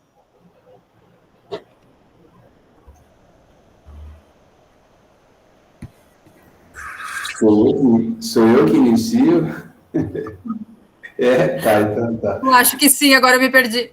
Eu posso começar, então. Primeiramente, quero parabenizar a Larissa aí, um trabalho interessante. Começa lá com extração de fungo, de certos alcaloides de fungo, né? Isso é um trabalho bastante sofisticado, né? Depois de identificação, trabalhou muito bem.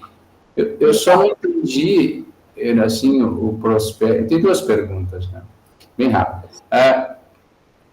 O fungo se desenvolve, como você mostrou, na superfície da laranja, do fruto. E é muito interessante. Mas a semente está bem dentro, né? Não sei se ela vai ser contaminada ou vai chegar esse alcaloide até ela, né? Ou existe também a possibilidade do fungo contaminar naturalmente as sementes ou as sementes que vão ser utilizadas. Porque a laranjeira, na verdade, ela é feita por outro processo, né? Por semente, né? Por aquele sistema de cava, né? E crescer novamente uma nova planta, né? Por isso que, às vezes, quando uma está contaminada, e tu usa ela para fazer outra, acaba levando coisas. Mas não existe semente no jogo, né? Tu podia dizer por que tu estava pesquisando a germinação? Isso que eu não entendi. Achei o trabalho muito bom, mas não entendi. Por que aplicar nas sementes, você disse? Então, já tinha um estudo anterior que eles estavam tentando testar nas sementes para ver quais eram os alcaloides obtidos. Tanto é que eles conseguiram esses 2 alcaloides. Sim, tu consegue ver eles na semente também. Consegue detectar eles na semente ou tem fungo na semente também? Então, a gente vai justamente entender isso, entendeu? Se chega o fungo formado na superfície, tendo os alcaloides acabam penetrando no fruto e acabam contaminando a semente, naturalmente, no processo de apodrecimento. Tá, entendi. Posso te dar uma sugestão? Tu disse que tu está trabalhando com DMSO, né? E pode ser que DMSO seja algo muito agressivo para testar germinação. Germinação é um negócio que tu muda uma coisinha e ele vai para outro lugar, né? É uma perturbação muito grande do MSO. A gente quase ninguém gosta do MSO junto de eu testei outras alternativas também, só que o único que solubilizava de fato os alcaloides era o DMSO. A minha sugestão é que tu utilize um detergente aniônico, catiônico, não iônico, que não seja agressivo à natureza da semente, né? E aí tu solubilizes. Isso aqui é feito, por exemplo, quando tu quer dispersar na lavoura, né, um certo herbicida, né, às vezes é um organoclorado, alguma coisa desse tipo aí, né, certo? A massa molar bastante elevada, pouco solúvel em água, né? Você simplesmente utiliza detergentes que formam micelas, né, certo? Tá? Qualquer tipo que possa ser. E que aí, basicamente, tu controla a quantidade que tu colocou. E eles provavelmente não vão ser agressivos, né, os detergentes à semente, né, sabe? Eles vão liberar o seu soluto, né, o teu alcaloide, né, sem necessidade de ter um DMSO. Né? É só uma sugestão, eu não sou especialista na área, né? Mas trabalhei muito com micelas, tudo esse tipo, há 20 anos atrás, e naquela época a gente via que o pessoal usava isso em agricultura, né? Bom, só uma sugestão. Sim. Obrigado. Eu tentei algumas alternativas, mas, de fato, só o DMSO que conseguiu solubilizar. Mas eu tentei. Tu não consegue solubilizar esses alcaloides num surfactante? Então, eu utilizei um surfactante, o Twin 80, mas não solubilizou. Aí é uma pesquisa de qual surfactante é capaz de solubilizar essas duas moléculas aí, né? Tem na literatura alguns, mas não consegui. Eu fiz alguns testes, inclusive, mas nenhum teve a potência. Talvez não é a concentração que você estava querendo saber, né? Não, eu tenho quase certeza que alguns surfactantes são capazes de solubilizar, talvez não quantidades tão grandes, né? Mas vai depender da quantidade de surfactante que você coloca, né? Tem que dosar isso aí, né? Tá bom? Ou emulsionar isso, ver alguma coisa que consiga fazer, e isso vai ter, talvez, vai escapar do DMSO, né? Tá? Sim. Talvez, acho que é uma alternativa interessante para ver o efeito só do... Vai ter o surfactante, não sei se ele vai ter efeito, né? Teria que ver um que é inerte, né? Legal, tá bom. Eu passo a palavra aí à minha colega, Fernanda, aí, para fazer as perguntas. Clarissa, parabéns pelo teu trabalho, parabéns à orientadora, né, a coautora que também participou. Trabalhar com coisas vivas é sempre desafiador, porque nem sempre nós temos o controle que nós gostaríamos sobre o sistema.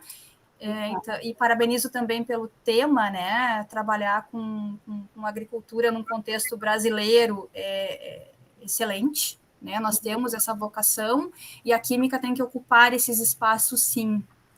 Então, parabéns. Claro que eu entendo que é uma investigação que está em andamento, né? Isso para mim ficou muito claro na tua apresentação, sim. E que existem muitas dúvidas, e aí eu te peço para olhar um pouco para o futuro. Uma proposta que tu colocaste ali é sobre o uso de metabolômica. Me fala um pouquinho mais como que seria o planejamento de experimentos envolvendo metabolômica para ter as respostas que vocês gostariam de ter. Então, primeiramente a gente teria que fazer uma extração desse experimento aqui, fazer a extração... Tem uma metodologia de extração para essas sementes, que eu não cheguei a fazer justamente porque a gente não chegou no resultado esperado, né? Mas depois a gente já ia para o o HPLC-MS para tentar desvendar essa interação, né, dos alcaloides na semente. E também fazer uma análise multivariada para ver como que os grupos se distribuem, como eles se alojam, para entender de fato como eles se diferenciariam ali, os grupos tratados. Teria algum alvo específico? Essa é a minha pergunta. Algum alvo do ponto de vista da metabolômica ou ainda seria uma coisa em aberto? Eu acho que seria uma coisa mais em aberto. Não sei muito quais seriam as próximas etapas. É viável trabalhar com mudança de pH, dado que alcaloides, né, têm a sua solubilidade dependente do pH? Uhum. É uma pergunta, né? Como o DMSO foi uma questão, né, Sim. problema, digamos assim, a questão da variação do pH também seria? Então, inclusive foi discutido com a minha orientadora sobre o pH e com a minha co-orientadora, mas a gente chegou à conclusão que o pH não afetaria de fato na solubilização desses tratamentos. Então, o pH não seria tão viável. Por que não seria? Por que não afetaria? Isso eu não entendi. Então, porque tem um pH específico na literatura, que eu acho que é perto de 5 ou 6, que é tratado. Então, a gente não... Quando eu fui fazer a solubilização desses alcaloides, e inclusive procurar uma alternativa para o DMSO, a gente trabalhou justamente nessa faixa que já estava na literatura. Eu não fugi muito disso. Tá bem, obrigada. Obrigada a você. Muito obrigada, Larissa. Agora eu convido, então, o aluno Pedro Nunes, que é o nosso último trabalho aqui dessa sala.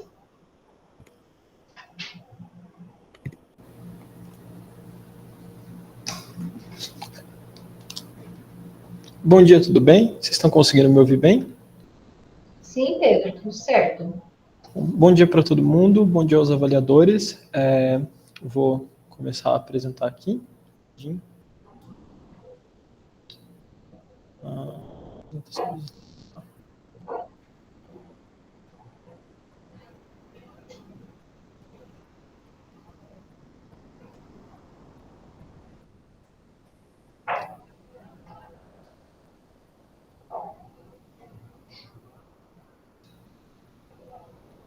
Vocês estão vendo minha apresentação aí? O PowerPoint, no caso? Sim, só falta colocar no modo apresentação. Perfeito.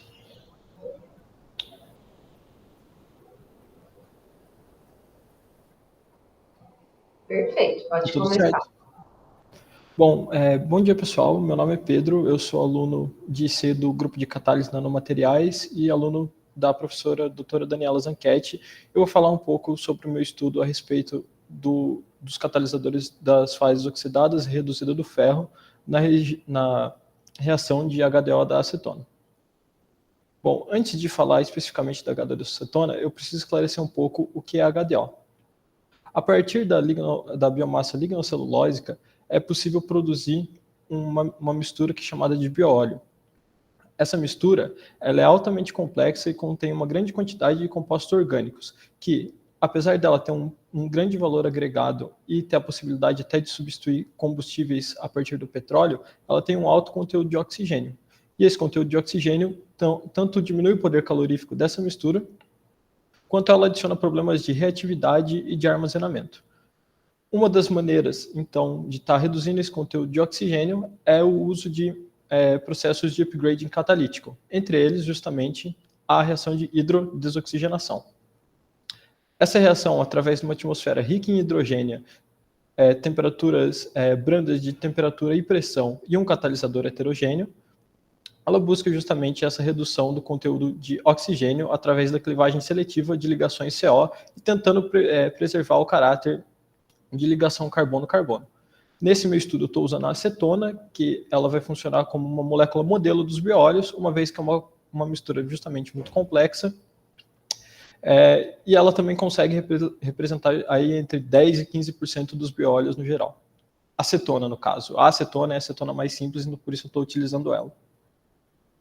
Bom, agora eu vou falar um pouco sobre os catalisadores heterogêneos. Para você ter um catalisador eficiente, você precisa conhecer ele muito bem. Então, eu vou começar falando um pouco sobre os sítios ativos deles. Os sítios ativos mais presentes nos catalisadores heterogêneos para HDO são os sítios metálicos, os sítios ácidos de Bronsted e de Lewis e os sítios de vacância de oxigênio. Esses 3 primeiros sítios eles podem se combinar num mecanismo bifuncional de desidratação e hidrogenação, e o sítio de vacância de oxigênio ele pode realizar a desoxigenação direta através do mecanismo de Mars-Van Crevelen reverso. Aí eu tenho o meu objetivo principal, que é justamente a partir dessa molécula modelo e desses sítios catalíticos gerar produtos de clivagem CO. E agora eu vou falar um pouco do ferro como catalisador. Como a gente bem sabe, o ferro e os seus óxidos são materiais abundantes na Terra, não são tóxicos e são baratos. E além disso, uma coisa que favorece o ferro como uma proposta de catalisador é que ele existe em vários estados de oxidação, como o 0, o 2+, e o 3+. E desse modo ele também existe tanto na sua forma metálica como em várias formas oxidadas diferentes, como essas que estão aí. E uma das maneiras de obter essas diferentes fases e ver as propriedades catalíticas dessas fases e, portanto, dos sítios relacionados a ela, é o uso de pré-tratamentos térmicos, onde você usa diferentes condições redox para estar obtendo aí uma mistura de estados de oxidação com propriedades catalíticas únicas. Eu vou estar fazendo um recorte bem rápido aqui dos meus 3 catalisadores principais, nas minhas condições de reação principais, porque, enfim, tem outras também. Bom, eu vou explicar aqui um pouquinho o que são esses gráficos, eu vou falar bem por linhas gerais mesmo. Aqui, esse daqui é o meu gráfico de distribuição de produtos, representado por essas barras coloridas, e da conversão de acetona, representado por esses pontos, e aqui em cima eu tenho a legenda dos produtos. Bom, primeiramente, aqui também eu tenho uma parte um pouco mais quantitativa sobre os meus dados de HDO, e aqui são as condições de reação e as condições do catalisador. Enfim, primeiramente a gente pode perceber aqui no catalisador comercial que ele não é tão interessante para HDO, porque ele valoriza mais produtos de condensação alcoólica, que são produtos oxigenados, portanto não interessantes. Tem aqui o C6O, que ele é produzido através desse mecanismo aqui, e o C9O também, que são justamente por esses sítios ácidos, e também o isopropanol, uma hidrogenação pelo sítio metálico. E dá para ver aqui pelo DRX, justamente que as fases oxidadas são as predominantes. Em seguida, eu tenho meu catalisador que é reduzido, é aplicado apenas um tratamento de redução a 550 graus dele. Já dá para ver que aqui você muda criticamente aquela seletividade de produtos que tinha antes, mais a propeno e propano. Propeno tanto pelo mecanismo de Mars-Van Crevelen reverso, quanto o mecanismo funcional, e o propano pela hidrogenação do propeno. Também é possível observar aqui um pouco de hexeno e hexano, através justamente da redução vinda daquele C6O que eu tinha me referido. E também dá para ver que aumentou a atividade aqui, que era de 30% para cerca de 60%. E justamente aqui pelo DRX a gente pode confirmar novamente que, enfim, predominam as fases metálicas nesse catalisador. E o meu último catalisador do recorte é justamente o Redox 350, que ele foi reduzido a 550 graus e oxidado a 350 graus, e a gente já consegue observar uma mistura muito maior de produtos aqui, que provavelmente está relacionado com uma mistura desses sítios, como eu tinha dito antes. E a gente pode ver aqui que, majoritariamente, a gente tem propeno e propano de novo, só que em menor quantidade com relação ao anterior. A gente também tem uma grande quantidade de C6, que é justamente por esse mecanismo aqui, a partir do C6O e esse intermediário aqui. E ainda a gente consegue formar C9. Então eu estou triplicando o tamanho da minha cadeia através dessa coexistência de sítios aqui, o que também é muito interessante. E aí, quando a gente faz o DRX dessa amostra reduzida e oxidada a 350 graus, é possível ver aqui que você tem todos os sítios coexistindo entre si, o que gera justamente essa quantidade interessante de produtos e de seletividade. O que a gente pode concluir disso? Que o catalisador comercial ele realmente não é muito ativo ou desoxigenante nessas condições de HDO, tendo mais sítios ácidos de condensação aldólica. Os pré-tratamentos térmicos, eles mudaram em grande quantidade, tanto a seletividade quanto a atividade dos catalisadores, então deu para fazer esse tuning com sucesso das propriedades estruturais ali da superfície do catalisador.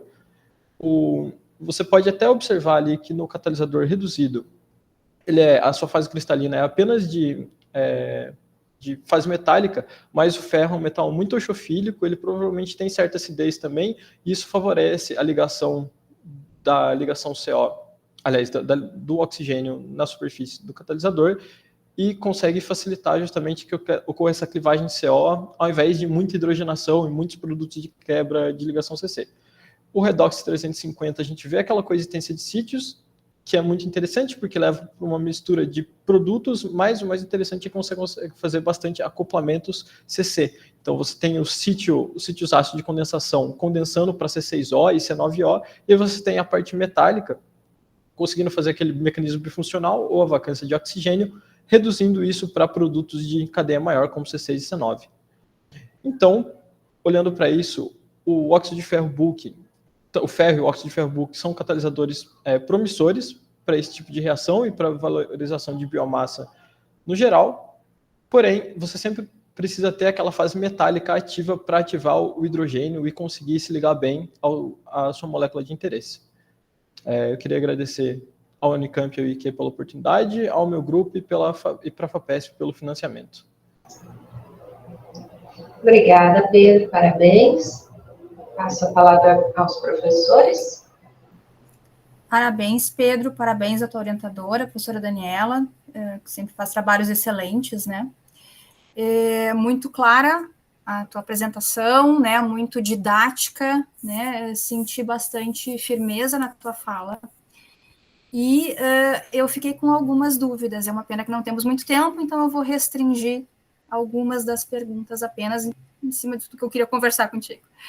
Eu fiquei me perguntando um pouquinho sobre a questão da caracterização dos catalisadores, né? Que eles têm a sua utilidade, tudo muito claro. Mas eu percebi que os mecanismos, né, que são relacionados à ação desses catalisadores são muito embasados, me corrija se eu estiver errada, as características deles antes do processo, obtidas por XRD com base, né, no estado de oxidação. Que isso muda, enfim, a estrutura cristalina, né? Você pode repetir essa parte final? Deu uma travada para mim. Sim, o XRD, ele dá uma indicação da estrutura cristalina e a partir daí, né, tu tens uma pista do estado redox desse ferro, correto? Sim. Tá. Correto.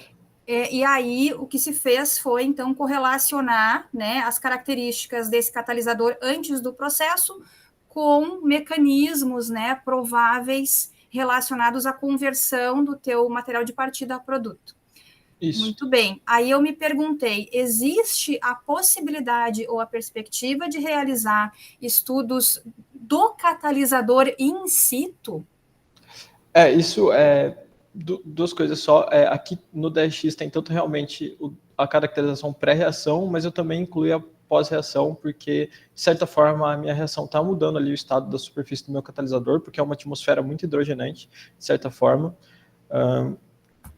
Sobre estudos in situ é uma coisa que eu sempre discuti muito com o pessoal do meu grupo e que é uma coisa que era de interesse para mim realizar, mas o que seria mais interessante fazer in situ seria talvez fazer um XPS, entendeu? Para estar vendo justamente esse equilíbrio de fases, esse equilíbrio de estados de oxidação do ferro ali na superfície catalisador, como isso muda ao longo, entendeu? Até justamente talvez para esclarecer um pouco se está ocorrendo pela vacância de oxigênio, se você tem uma periodização aqui do mecanismo bifuncional.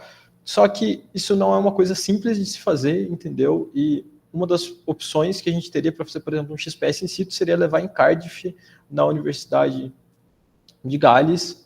Só que, enfim, você consegue entender por que isso é um pouco distante, entendeu? Assim, num primeiro momento.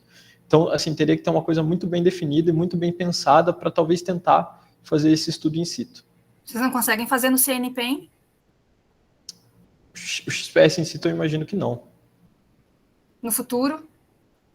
No futuro, possivelmente. No futuro, possivelmente. Talvez o Sirius, não sei. Eu não pretendo fechar essa página do óxido de ferro, eu só vou colocar uma vírgula agora para eu começar a trabalhar mais com catalisadores suportados, mas quem sabe eu não revisite isso depois. Perfeito, Pedro. Muito obrigada. Obrigada pela apresentação, estava muito boa. Obrigado. Bom, chegou a minha vez de fazer algumas perguntas. Parabéns, Pedro, parabéns também para o orientador, um excelente trabalho. Eu fiquei muito bem impressionado com a quantidade de resultados que tu obteve, né? Estudou mais de 3 catalisadores, né? E você conseguiu fazer uma excelente apresentação, né? Para perceber que você domina o assunto muito bem. Eu só tenho uma pergunta, né? Como está tratando de uma hidrogenação, né? Certo? E uma hidrogenação na qual tu tem compostos voláteis na temperatura que tu está trabalhando aí, né? Acetona, né? Mais os outros componentes são formados. Tu mantém uma pressão parcial constante de hidrogênio ou tu simplesmente coloca uma certa pressão inicial de hidrogênio e deixa transcorrer o processo? Como é que você faz isso aí?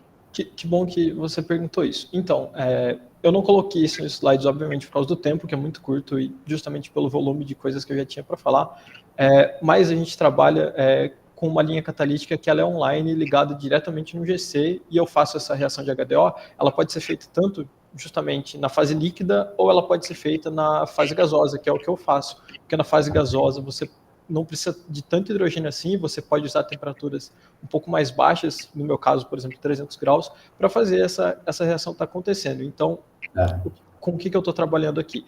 É uma linha catalítica, o meu catalisador ele fica num reator de bulbo acomodado numa lã de quartzo, e isso fica conectado na linha catalítica e tem um fluxo contínuo. Então, como dá para ver aqui, ó, o fluxo de hidrogênio é contínuo, o fluxo de acetona é contínuo, ele é arrastado por hélio, né, tem o hélio de arraste aí, então a pressão parcial de hidrogênio com relação à acetona e a pressão dentro do reator é sempre a mesma e é sempre assim, muito próxima de 1 atm.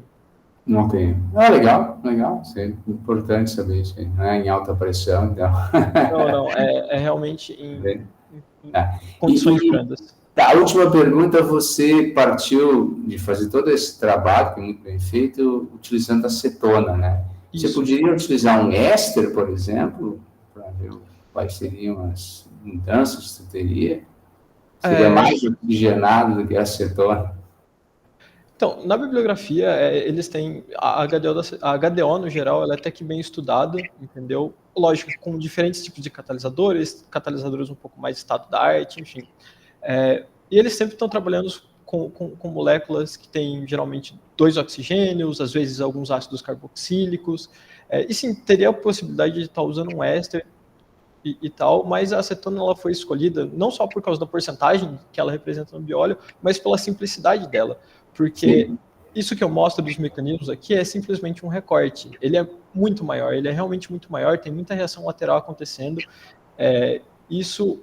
a acetona é justamente para estar simplificando esse estudo, para você conseguir entender mais o catalisador do que a catálise em si, mais do que a reação em si, entendeu? Porque nesses estudos de catalisadores bulk, de metais assim abundantes em terra, tem um grande desafio em estar entendendo as propriedades atômicas dos catalisadores e o comportamento dele. Então, acho que quanto mais simples for a molécula, mais direta ela for, sim, entendeu? É uma reação modelo que tu tem para testar mais a habilidade do teu catalisador a chegar a diferentes produtos com diferentes rendimentos. Não, sim, mas sempre tem outras opções. Tem o furfural, que é muito utilizado na literatura. A gente já fez alguns estudos, por exemplo, com ácido propanóico, se eu não me engano, mas, enfim, a acetona sempre foi o que a gente fez, assim, em maior quantidade. Então, teu foco é no catalisador, mudar o catalisador, estudar ele in situ, ver o que acontece, né?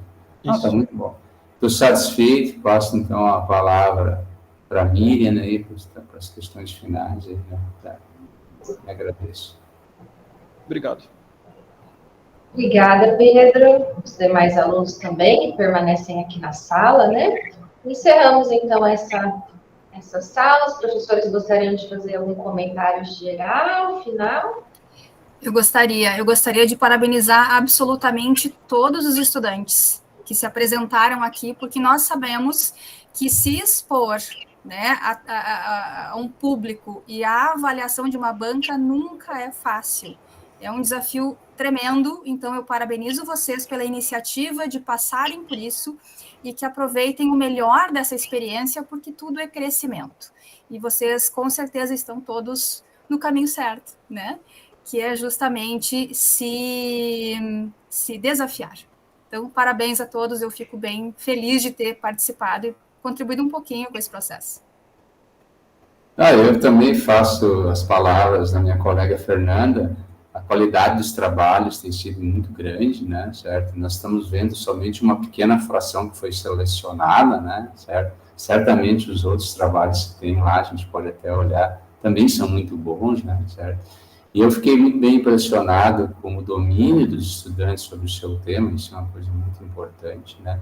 E a profundidade dos trabalhos que, digamos assim, comparado com o que era uma iniciação científica há muitos anos atrás, hoje a gente já tem uma iniciação científica muito científica, né, extremamente elaborada, né, mostrando a qualidade dos trabalhos. Então, está de parabéns à Pró-Reitoria de Pesquisa, né, todo o setor que organiza, a Miriam e as colegas, né, e os orientadores, né, que participam de forma muito efetiva aí, né, de fazer trabalhos junto aos seus alunos de uma forma muito competente.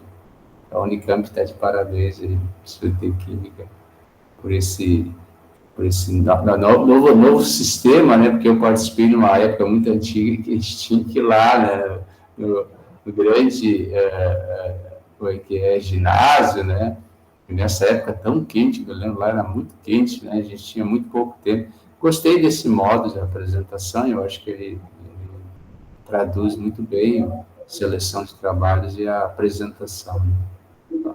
Bom.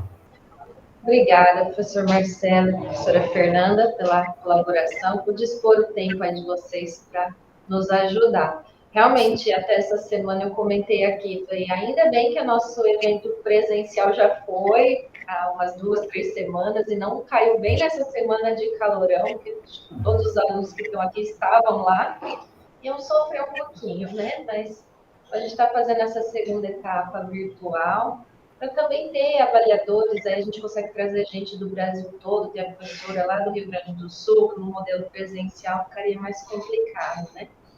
A gente tem o pessoal lá do Norte, do Nordeste, então está sendo bem variado, bem legal essa troca.